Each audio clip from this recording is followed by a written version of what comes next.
This has nothing to do with me. You son of a bitch. This is me. This is all about me. It was late June 1962 when my Uncle Joe Mankiewicz finally erupted in anger. Every fucking thing that's happened has happened to me. Joe lost it while filming Elizabeth Taylor's final scene. When it came time to shoot Richard Burton's last scene a month later, things got even worse for Joe.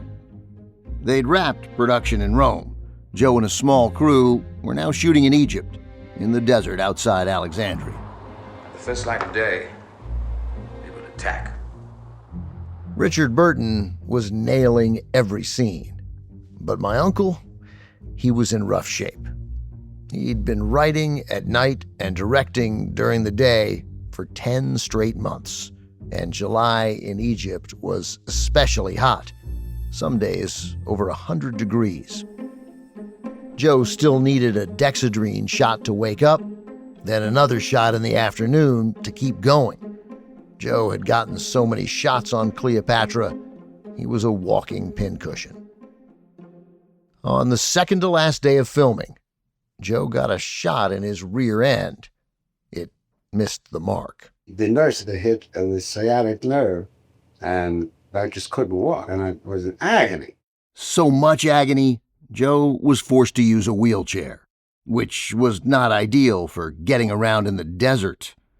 On the way to the set, John DeCure says Joe needed to be carried on a stretcher. I'm walking alongside of the stretcher.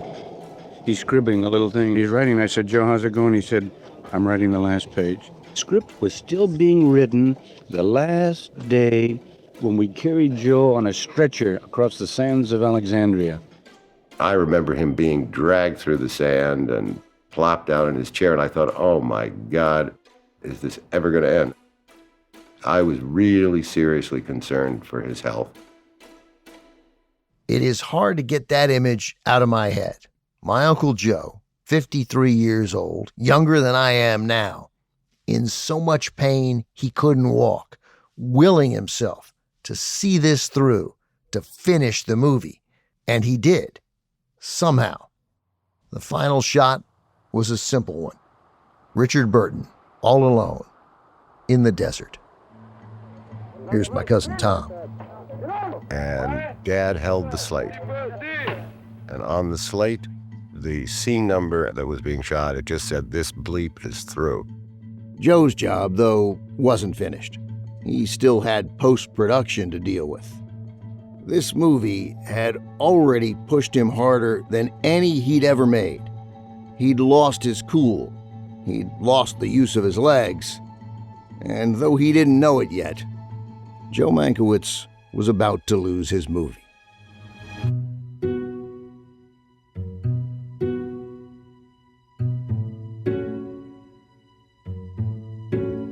I'm your host, Ben Mankiewicz. You are listening to Season 6 of The Plot Thickens, a podcast from Turner Classic Movies. Each season, we bring you an in-depth story about the movies and the people who make them. This season, Cleopatra, how an epic production pushed my uncle to his breaking point. This is Episode 5, Mankiewicz versus Zanuck.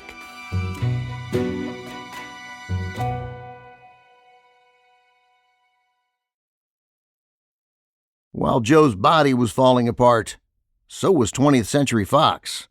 The stock was in the toilet. Profits were down 53% from the previous year.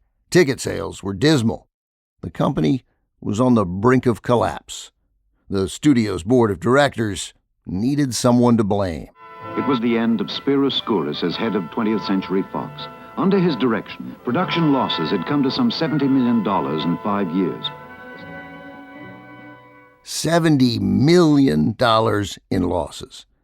And that didn't include the budget for Cleopatra, which was still climbing and climbing. Film historian Scott Eyman. They were in for $30 million. That's $30 million in 1962. In today's dollars, that's $319 million. Just for Cleopatra. This is unheard of. People clutched their chests and called for oxygen. I mean, Gone with the Wind cost $4. Skouras had been, without mincing words, a complete catastrophe.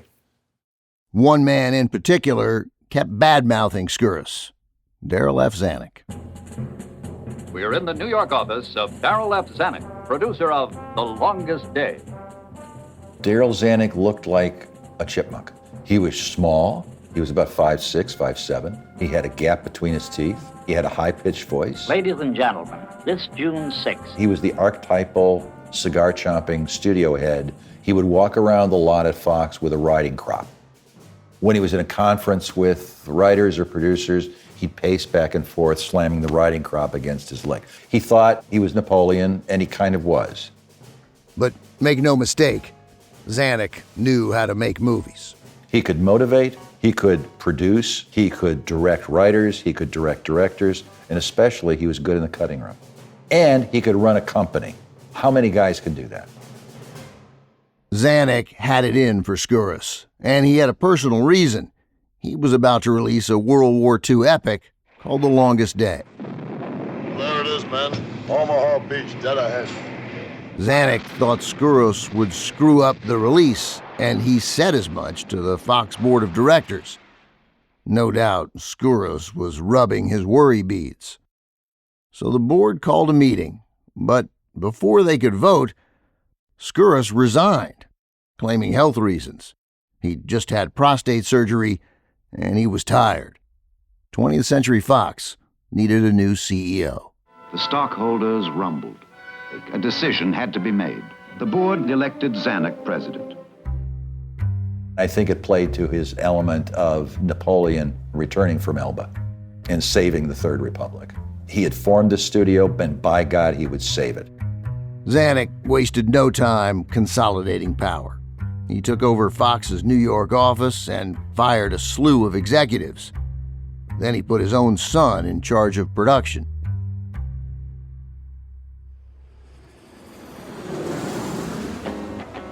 While Zanuck was slashing and burning, my Uncle Joe flew to Los Angeles, still in his wheelchair. It was August 6th, and he was there to edit Cleopatra. When Joe arrived, the Fox studio lot was a ghost town. Zanuck had shut down every production. It was depressing. My cousin, Nick Davis, wrote the book Competing with Idiots about Herman and Joe Mankiewicz. Nick says Joe was relieved that Zanuck had taken over. Zanuck came in to run the studio. Joe felt like, okay, good, now there's a picture maker in charge, and we're going to get this done. But editing Cleopatra was going to be tough. Joe's screenplay topped out at 466 pages.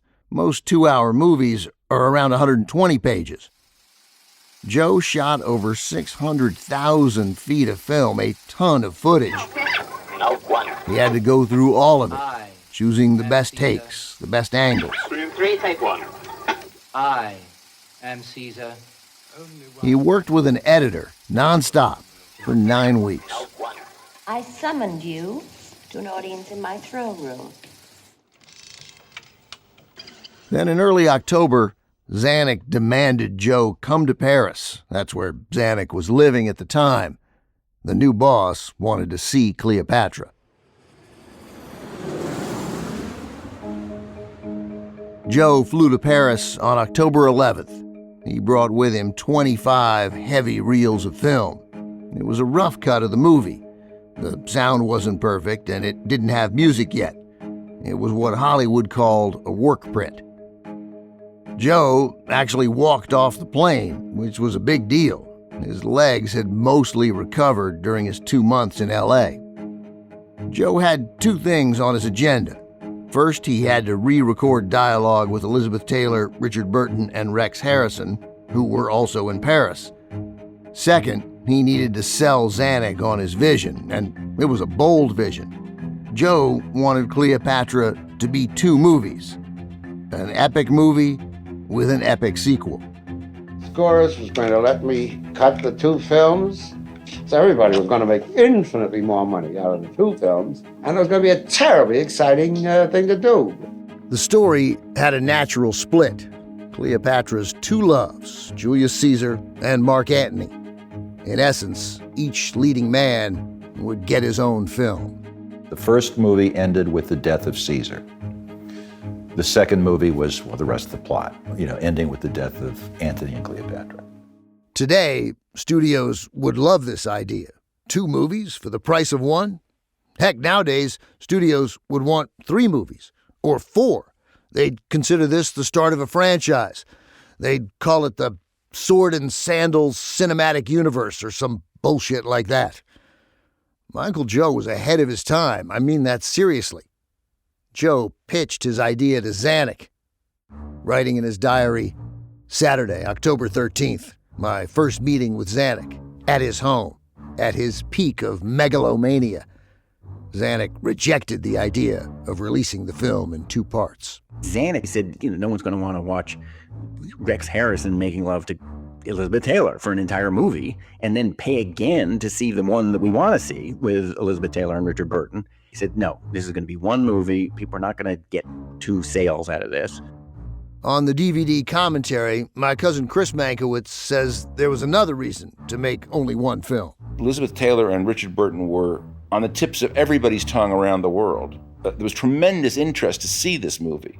So there was a great rush to get it out to the public as soon as possible. Plus, Fox needed the money and needed it fast. They were closed down, they were in financial trouble, and everybody was dying to see what these 2 great lovers looked like on the screen. Joe held out hope. Maybe Zanuck would change his mind once he saw the 2 films. Joe held a screening at the Bologna Studios in Paris. Bologna was a small studio, and its screening room wasn't big either.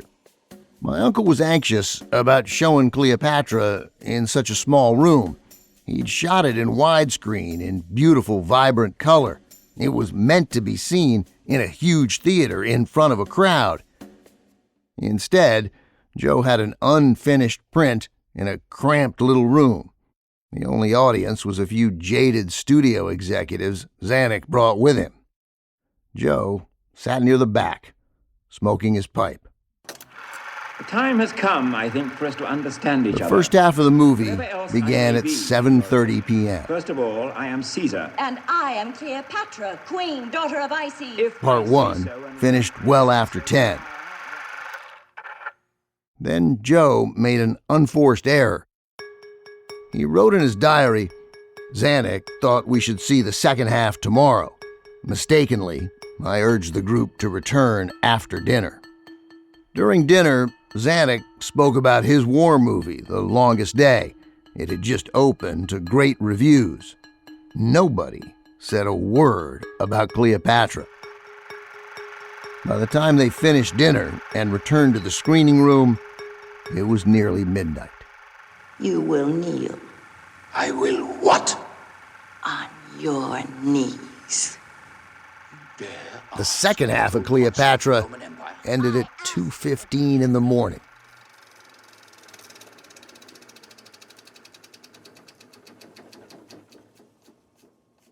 The lights went up, and Zanuck turned around, and he says, if any woman ever acted to me the way you have her act to him, I'd cut her balls off. In Joe's Cleopatra, Elizabeth Taylor totally dominates Richard Burton's Mark Antony. Zanuck hated it. Richard did some beautiful work. He had some marvelous scenes of self-pity, maudlin, drunken self-pity. There were some marvelous things that Richard Burton did that Zanuck just didn't tolerate. In other words, if you came to Darrow with a picture in which a woman dominated a man that completely, Darrow couldn't tolerate it. He couldn't tolerate it.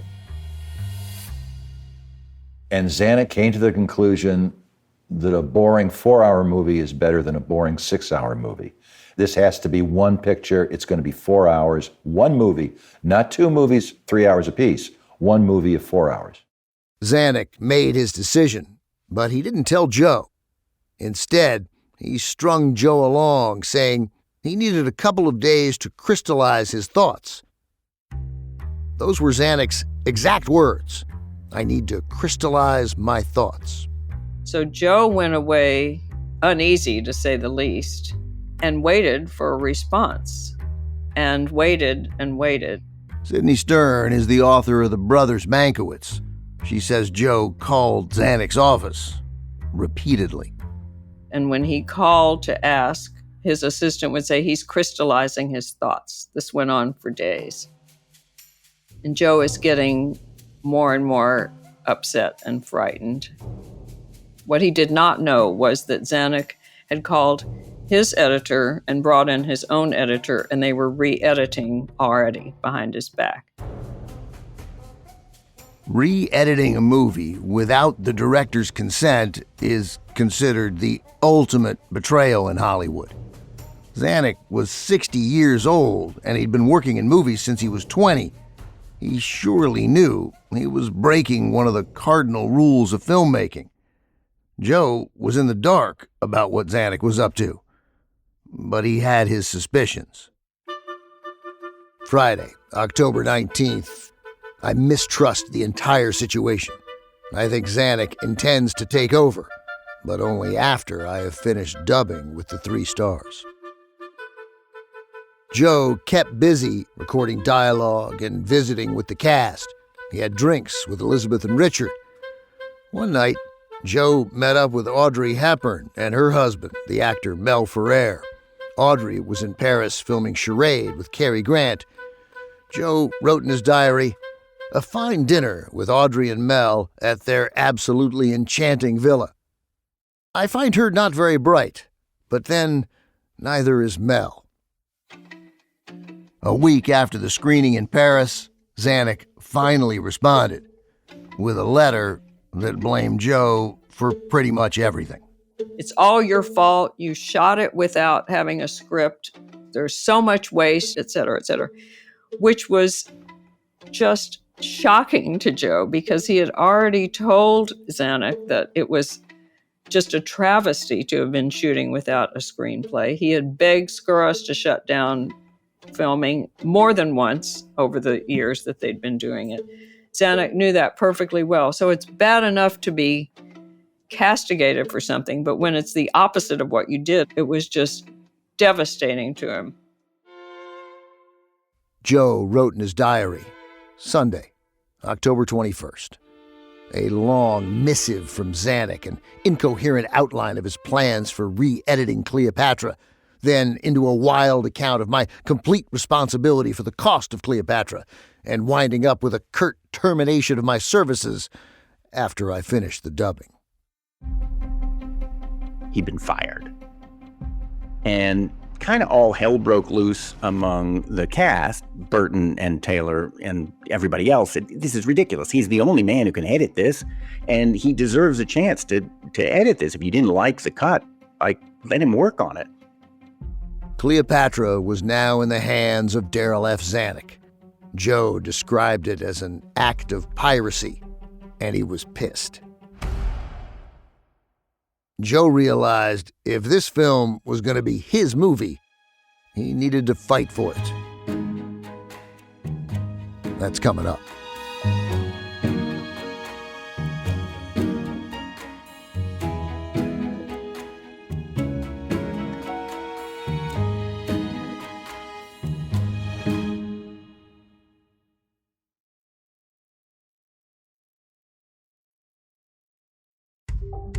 Joe was stuck in a hotel room in Paris, seething. He was furious at Zanuck. Joe considered Cleopatra a work in progress, and now he was blocked from working on it. So Joe attacked. He went public to defend himself. 2 days after getting fired, Joe told the New York Times what happened, how Cleopatra had been taken from him, how Zanuck shut him out and then fired him for failing to control the budget, which wasn't his job. It was just devastating to him. And remember, he's in a physical and mental and psychological state of devastation to begin with. Elizabeth Taylor also came out swinging. She told the New York Times, "I'm terribly upset. Mr. Mankiewicz took Cleopatra over when it was nothing, when it was rubbish, and he made something out of it. He certainly should have been given the chance to cut it." Zanuck had heard enough. He flew to New York to Fox headquarters in Manhattan. On Friday, October 26th, Zanuck invited reporters to his office. Anyway, to begin with, I do thank you for coming. He sat behind a desk covered with screenplays and ashtrays. He lit a cigar, then mounted his defense. Zanuck had a press conference and it basically accused Joe of megalomania and trying to have the final cut. In a job where you hire or you fire people, sometimes you have to step on their toes if you believe you're right. This is Zanuck a couple of months later, talking about his clash with Joe. I suppose I can be very savage, but I believe I have retained respect even in moments of violence that always comes when creative people clash. Joe had known Zanuck could be savage, but he'd never been on the receiving end of it before.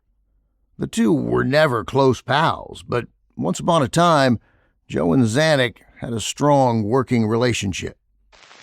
A letter to three wives, and what a letter! Zanuck was the man who hired Joe to direct after years of being a frustrated producer. Their first major hit together was A Letter to Three Wives. The winner is Joseph L. Mankiewicz for A Letter to Three Wives. But before it became an Oscar winner, A Letter to Three Wives was a mess. My father could not get the screenplay down properly. Here's Joe's son, Chris. And he went to Zanuck and he said, Daryl, I don't know what the hell I can do about this script. I've tried and tried and tried, and I've shortened every scene. It just doesn't work. And the script, which was then known as A Letter to Four Wives, Zanuck said, it's very simple, my dear boy. Just take out one of the wives. Brilliant. And that idea, which he credits Zanuck of having had, saved the movie. I've been a good wife, the best wife your money could buy. Strictly cash and carry. The next year, Joe name-dropped Zanuck in his next Oscar winner, All About Eve. It was a tip of the hat, a way to honor him. I start shooting a week from Monday. Zanuck is impatient. He wants me. He needs me. Zanuck, what are you two lovers? Only in some ways.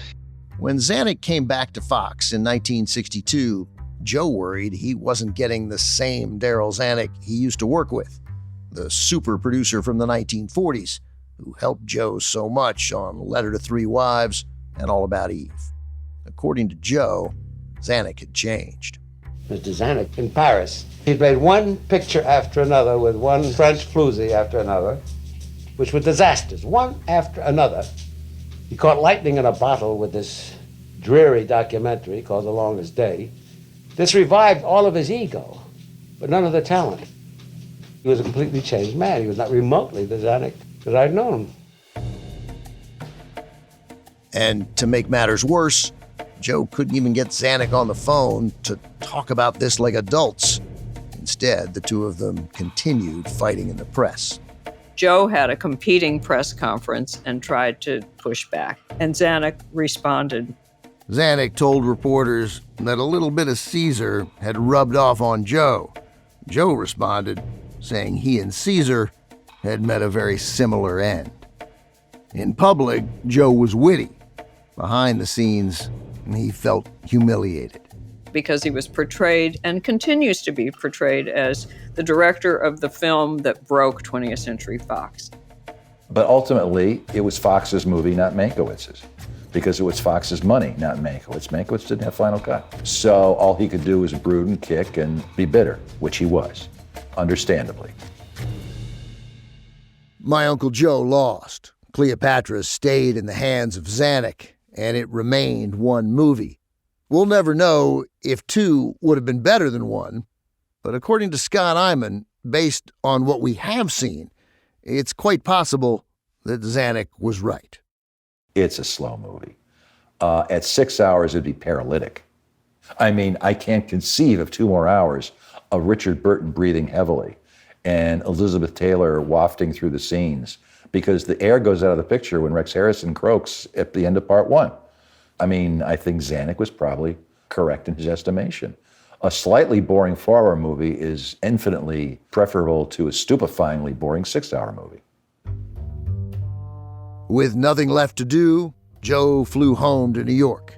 It was Saturday, October 27th, the height of the Cuban Missile Crisis. By the presence of these large, long-range, and clearly offensive weapons constitutes an explicit threat to the peace, and security of all the Americas. The world was on edge. Joe's sons, Chris and Tom, met him at the airport, waving American flags and blowing horns. Sunday, October 28th. Wonderful to wake up in my wonderful house to tackle the wonderful Sunday papers over a wonderful Sunday brunch with my wonderful sons. That same morning, the Cuban Missile Crisis ended. In the face of U.S. determination, the Soviets dismantled their missiles and bombers and shipped them home. With nuclear war averted, America turned its attention back to Cleopatra. What's My Line? Brought to you by Geritol. In November, my Uncle Joe appeared on a TV game show, What's My Line? Joe disguised his voice while blindfolded panelists tried to guess his identity. Have you ever produced motion pictures or directed them? Yes. Is that a yes? Yes. One of those panelists quickly figured it out. Did you have something to do with a picture that the cutting of which has been withdrawn from your hands and put in someone else's hands? Unfortunately. Yes. Is it the gentleman that directed Cleopatra with Mr. Burton and Miss Taylor? Is it Joe Mankiewicz? Joe Mankiewicz. Joe was now just as famous for losing Cleopatra as he was for making it. And then Joe did something no one expected, something optimistic, and something a bit out of character. I was fascinated with him. I thought he was an extremely interesting man, and of course to listen to him talk was amazing, you know. That's Rosemary Matthews talking about Joe. She was introduced to Joe the way most people were, by watching one of his movies. I was in London working in some stage thing, and I went to see All About Eve. A lamb loose in our big stone jungle. It completely bowled me over. I thought it was the most brilliant thing I'd ever seen. But I never dreamed that I would meet him 2 years later. Rosemary was from London. Her father was an Episcopalian archdeacon, and her mother an eye surgeon. She met Joe in 1953 while he was married to Rosa Strodner. He was 44, Rosemary 24. She loved the movies, and she had been working in Italy, and she got a job as a production assistant on Barefoot Contessa. The Barefoot Contessa will shock you, provoke you, excite you, as no motion picture before it ever has. The Barefoot Contessa, a big hit for Joe. He shot it in Rome at Cinecittà. One of Rosemary's jobs on the movie was dialect coach. She spoke fluent Italian. She also looked after my cousins. Tom was 11, Chris 13. She would drive the two boys around town showing them Rome, scaring them to death because she drove like an Italian. She was very good with taking up the country she was in. But she was not beautiful. She was just young and fresh and efficient. And during the shooting, which was a very bad period of Joe and Rosa's marriage, he had an affair with Rosemary, and she was completely smitten, and it was very glamorous and exciting for Rosemary. After the Barefoot Contessa wrapped, Rosemary moved to the States. My cousin Chris says she wanted to be near Joe.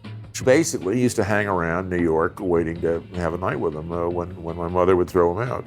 She would hang around waiting for Joe to call to say where they should get together. When Joe decided Cleopatra would be shot in Rome, he hired Rosemary again, this time as a production secretary. Rosemary stood by Joe through all the difficult months in Rome. The man was deteriorating physically, and she helped with the medicine. She took care of him. Rosemary stayed by Joe's side through the debacle with Zanuck, and they remained together when they returned to New York. By then, Joe was weak and beaten down. One night around Thanksgiving in November, they were watching a game on TV and smoking his pipe, and he said, well, we might as well get married. This wordsmith, that was his proposal, and so Rosemary started jumping up and down. She told me that. I love that story. And again, being Rosemary, she put together a wedding in, maybe 10 days, got her parents over from England for it. And his kids were stunned that he would marry somebody like Rosemary. This PA, this production assistant, this non-glamour puss. Joe told his son Chris the news over the phone. And he said, I know that you all don't think of Rosemary very, highly, but time has come in my life that I want to just relax. I don't want to have a woman who's challenging me or who's on a sort of high class or mucho glamour kind of level. He'd been with a lot of volatile actresses, which is, not hard to find. I mean, most actresses are pretty volatile. This is my cousin Alex, Joe and Rosemary's daughter. My mother was curious. She was up for things, and she was capable of running a small country. She adored my father, and it was mutual. And there was not overt affection. They were deeply respectful, good partners. She knew when to be there and when not to be there. Joe and Rosemary married on December 14th, 1962. It was a small gathering at Joe's house. While Joe was getting married, Darryl Zanuck continued to cut away at Cleopatra. At some point, though, he realized he cut too much. The context was missing. The movie no longer made sense. Zanuck decided to shoot a new battle scene and hire back the director he had just fired. Joe was about to leave on his honeymoon to the Bahamas when Zanuck called. Joe, when can we start shooting? Darryl asked me whether I would cooperate, which I should never have agreed to do. I should have just really stayed severed from it. But I did agree. The two agreed to stop attacking each other in the papers, but could they work together? Could Joe Mankiewicz and Darryl Zanuck get Cleopatra across the finish line? That's coming up after the break.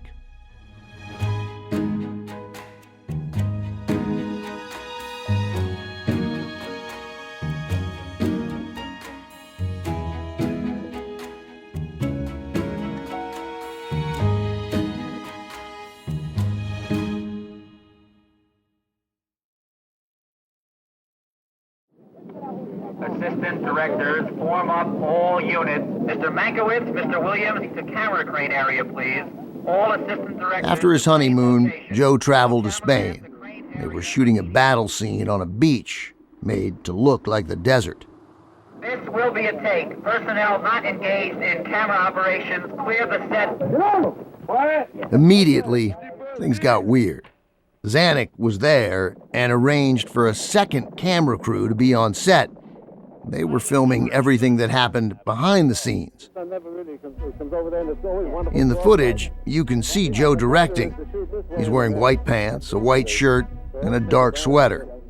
Zanuck is in a trench coat and a newsboy cap, a big fat cigar in his mouth. He's going to put him back now. He's bossing everyone around, including Joe. Joe, I think we ought to take no gamble and move him back about 6 feet. This behind-the-scenes footage was for a TV special. It left no doubt who was calling the shots. $2 million was the original budget. 35 millions have already been spent, and 2 million more will be spent before it's the way Zanuck wants it. The special aired on NBC. It was called The World of Darryl F. Zanuck.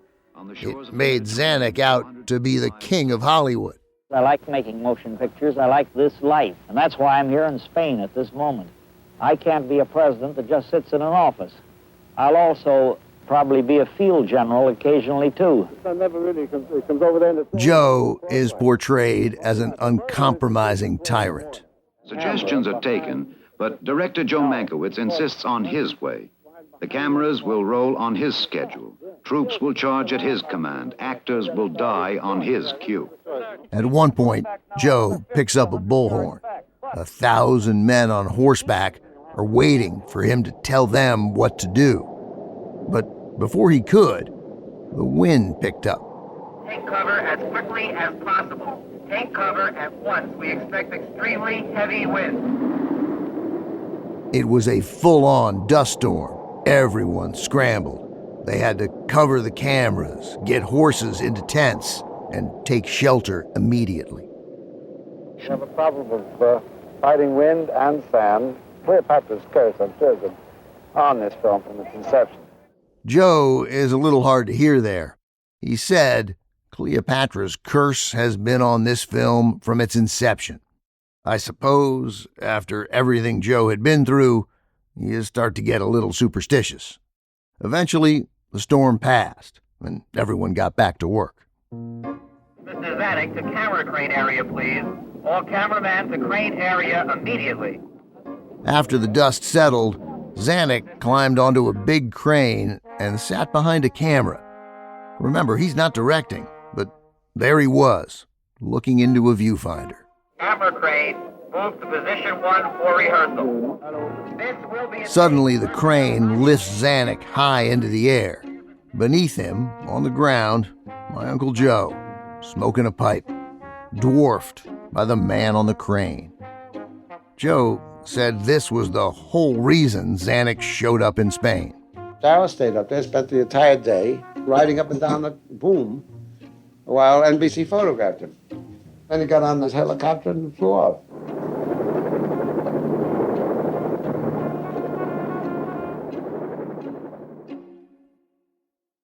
It's obvious why Zanuck wanted Joe back. What I can't figure out is why Joe agreed. I asked my cousin Alex, why'd he do it? Why did he return to Cleopatra? Dad could have said, well, the hell with you. I'm not coming back. Good luck. But his fundamental ambition was the work and how good it would be. Alex's answer explains so much about my uncle. He agreed to direct Cleopatra for the money. It was an act of whoredom, as he put it. But he was incapable of phoning it in. The more time he spent on Cleopatra, the more invested he became. That's why he fought Zanuck for his right to edit the movie. And that's why he agreed to direct this new battle scene. He needed to make a good movie. Everything about him was about what's the long game here. The long game is long after all of us. There's going to be a film that either is just awful and for which I will be blamed and will go down forever, or I can make it as good as possible. So Joe kept playing that long game, kept on working. He did it at the expense of his health and his reputation. All because when it was over, there'd be a movie.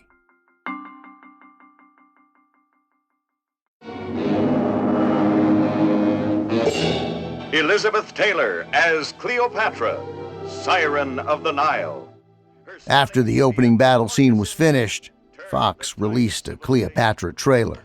Richard Burton as Mark Antony, rash, impetuous leader of once invincible legion.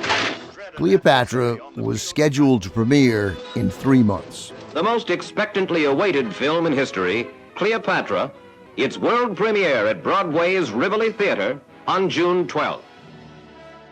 The Rivoli Theater in New York had 1,600 seats and a deep, curved screen. That screen was actually put in by Mike Todd back in 1955. Posters started going up around town. Back then, movie posters were the main way of getting word out about a film. Everybody saw them. In Times Square, they put up an enormous Cleopatra billboard featuring Liz and Richard as Cleopatra and Mark Antony. Notably missing was Rex Harrison. They were very, very keen on publicizing the film on Elizabeth and Richard because of the schmozzle and the romance. Joe noticed the absence of Rex and mentioned it to him the next time they met. And he said, "Have you got a likeness clause in your contract?" I said, "I've never heard of a likeness clause. What's that?" A likeness clause is something big stars have in their contracts. It specifies how a studio can use their image. So I found that I had a likeness clause with Burton, equal. So then started this absolutely idiotic folly on this poster. Rex complained to the studio, so Fox added him to the billboard. Made him a little face in the corner, like a postage stamp on an envelope. So Rex complained again. He still wasn't equal with Burton. And then finally, because my lawyers were at them all the time, they finally made another poster. The final poster has Elizabeth lying seductively on a bed, while Richard and Rex hover behind her. They're both staring at Liz. She's not looking at either one of them. She's staring off into the distance. As movie posters go, it's not great. Cleopatra and the spectacle of 9,000 actors on the screen. For 3 years, the press had been obsessed with Cleopatra. Thousands of news stories, near-death emergencies, a torrid love affair, hirings, firings, and tens of millions of dollars. It all led to one night, Wednesday, June 12th. Cleopatra, opening tonight in its charity $40 premiere. million movie Cleopatra. World premiere on Broadway tonight of Cleopatra. Joe Mankiewicz had made his movie, or at least the best version he could. Now it was up to a worldwide audience to determine if it was all worth it. And the reviews are coming in, the crowd is pouring out, and there is excitement. Cleopatra has finally arrived on Broadway.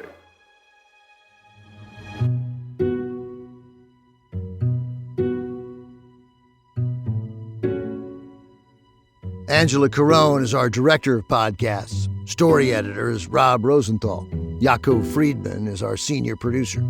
Script writing by Yaakov Friedman, Natalia Winkleman, and Angela Carone.